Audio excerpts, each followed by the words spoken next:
तो दोस्तों INOX green energy ने अपने क्वार्टर टू के नंबर को डिस्क्लोज कर दिया है। तो चलिए देखते हैं क्या है क्वार्टर टू के नंबर्स के अंदर डाटा लाख्स में। मैं आपको क्रॉस बता रहा हूँ। तो देखिए पिछले क्वार्टर में कंपनी 56 करोड़ के आसपास का रेवेन्यू जनरेट की थी ऑपरेशन के थ्रू, पिछले साल 55 करोड़ के आसपास। जबकि अभी देखें तो कंपनी का रेवेन्यू बढ़ के 85 करोड़ आपको जाता हुआ देखने को मिला। तो साल दर साल जाते हैं तो साल दर साल कंपनी के रेवेन्यू के अंदर एक बड़ी तेजी आपको देखने को मिल रही है। लगभग बोल सकते हैं आप 55% के आसपास का जंप है कंपनी के रेवेन्यू के अंदर साल दर साल। जबकि क्वार्टरली बेस पे आते हैं तो क्वार्टरली बेस पे भी कंपनी के रेवेन्यू के अंदर एक बड़ी तेजी आपको देखने को मिली। तो कंपनी के रेवेन्यू देखें तो आपको साल दर साल क्वार्टर क्वार्टर बढ़ते हुए देखने को मिला है। चलिए कंपनी खर्चे क्या वो देखते हैं। तो देखिए पिछले क्वार्टर में कंपनी 64 करोड़ खर्च की थी, पिछले साल 54 करोड़ के आसपास। जबकि अभी देखें तो कंपनी खर्चे 88 करोड़ आपको जाता हुआ देखने को मिला। तो खर्चे देखें तो खर्चे भी आपको ज़्यादा देखने को मिल रहे हैं, क्योंकि अगर आपने गौर किया होगा तो कंपनी के रेवेन्यू कितने हैं इस क्वार्टर में। कंपनी के ऑपरेशनल रेवेन्यू है लगभग 86 करोड़ के आसपास और कंपनी के खर्चे कितने हैं 88 करोड़ के आसपास। तो रेवेन्यू से ज़्यादा कंपनी के खर्चे आपको देखने को मिले। अल्टीमेटली कहे तो ऑपरेशनल लेवल पर कंपनी घाटे में जाते हुए देखने को मिले। जबकि इस कंपनी का प्रॉफिट बचा कैसे वो भी मैं आपको बताता हूँ। कंपनी के पहले नेट प्रॉफिट देख लेते हैं क्या है। तो पिछले क्वार्टर में 22 करोड़ के आसपास, पिछले साल 6 करोड़ के आसपास। अभी देखें तो बढ़ के 28 करोड़ आपको जाता हुआ देखने को मिल रहा है।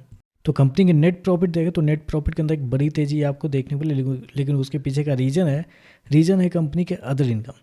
क्योंकि अदर इनकम के थ्रू कंपनी को इस क्वार्टर में 43 करोड़ कंपनी ने रेवेन्यू जनरेट किए हैं, जबकि पिछले साल मात्र 9 करोड़ के आसपास।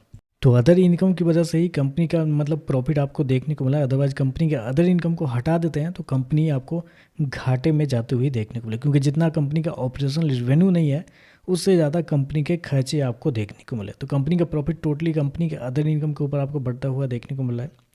ईपीएस की बात करते हैं तो देखिए पिछले क्वार्टर में कंपनी का ईपीएस 58 पैसे के आसपास, पिछले साल देखते हैं 17 पैसे। अभी देखें तो 74 पैसे आपको जाता हुआ देखने को मिला है। तो ईपीएस देखें तो बेसिकली ईपीएस जो है नेट प्रॉफिट के ऊपर कैलकुलेट होता है, इसलिए आपको बढ़ता हुआ देखने को मिला है। ओवरऑल अगर देखिए ऑन पेपर अगर आप देखेंगे तो नंबर आपको बहुत शानदार देखने को मिलेंगे। रेवेन्यू बढ़ रहे हैं, कंपनी के प्रॉफिट के अंदर बड़ी तेजी आपको देखने को मिले। लेकिन बेसिकली कंपनी के प्रॉफिट बढ़ क्यों रहे वो भी आप समझिए। बढ़ रहे हैं कंपनी के अदर इनकम की वजह से, क्योंकि अदर इनकम का क्या है इस क्वार्टर में है, अगले क्वार्टर में हो सकता है नहीं भी हो, तो फिर कंपनी के प्रॉफिट के जाएंगे। लेकिन अभी देखें तो अभी नंबर अच्छे देखने को मिले हैं। वैसे भी 3 महीने बाद क्या होगा उससे आपको कोई फ़र्क पड़ता भी नहीं। जो लॉन्ग टर्म होल्ड करते हैं उनको फ़र्क पड़ेगा इस सब चीज़ों से।